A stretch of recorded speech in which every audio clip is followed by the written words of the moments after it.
बिस्मिल्लाहिर्रहमानिर्रहीम।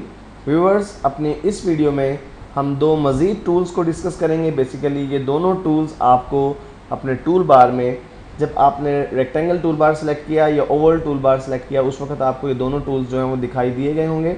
व्यूअर्स, यहाँ पर आपके पास रेक्टेंगल टूल और ओवल टूल है, उसके साथ साथ रेक्टेंगल प्राइमेटिव टूल और ओवल प्राइमेटिव टूल है। व्यूअर्स, इन दोनों में क्या फ़र्क है? बेसिकली रेक्टेंगल टूल और रेक्टेंगल प्राइमेटिव टूल बिल्कुल एक ही तरह से काम करते हैं, लेकिन इनमें थोड़ा सा डिफरेंस है। और वो डिफरेंस क्या है व्यूअर्स, ये देखने के लिए मैं पहले एक रेक्टेंगल ड्रा करता हूँ।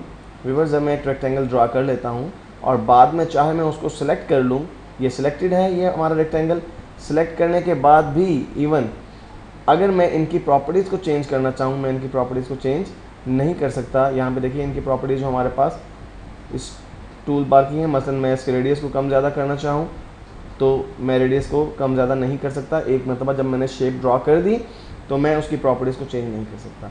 लेकिन अगर मैंने एक प्राइमेटिव रेक्टेंगल जो है वो ड्रॉ किया है, तो आप देखिए एक मरतबा वो प्राइमेटिव रेक्टेंगल ड्रॉ करने के बाद जब मैं इसे सिलेक्ट कर लेता हूँ सिलेक्ट के टूल से, और उसके बाद व्यूअर्स अगर मैं इसके रेडियस को कम ज़्यादा करना चाहूँ तो मैं कर सकता हूँ।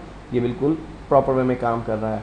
इसका मतलब है कि फ़र्क ये है रेक्टेंगल टूल में और प्राइमेटिव रेक्टेंगल टूल में कि रेक्टेंगल टूल में आप शेप ड्रॉ करने के बाद उसकी प्रॉपर्टी को चेंज करके उसका इम्पैक्ट उस शेप पर नहीं डाल सकते, जबकि प्राइमेटिव रेक्टेंगल टूल में आप ऐसा कर सकते हैं। बिल्कुल सेम काम जो है वो आप कर सकते हैं या देख सकते हैं ओवल टूल में। जब आप एक मरतबा ओवल टूल की मदद से ड्रॉ कर लेते हैं एक शेप, तो उसके बाद अगर आप उसकी प्रॉपर्टीज़ को चेंज करना चाहें तो आप चेंज नहीं कर सकते। लेकिन अगर आपने ड्रॉ किया है एक प्राइमेटिव ओवल टूल, तो उस सूरत में व्यूअर्स उसको ड्रॉ करने के बाद और सिलेक्ट करने के बाद व्यूअर्स आप इसकी प्रॉपर्टीज़ को चेंज कर सकते हैं। देखिए आप इसकी शेप को चेंज कर सकते हैं किसी भी तरह से। लेकिन व्यूअर्स, यहाँ पर एक बात जहन में रहे कि जब आप फ्लैश एनिमेशंस क्रिएट करते हैं तो ये दोनों प्राइमेटिव टूल उस तरह से बिहेव नहीं करते जिस तरह से आपके रेक्टेंगल टूल और सिंपल ओवल टूल बिहेव करते हैं। ये बात जहन में रखते हुए हमने मज़ीद काम करा।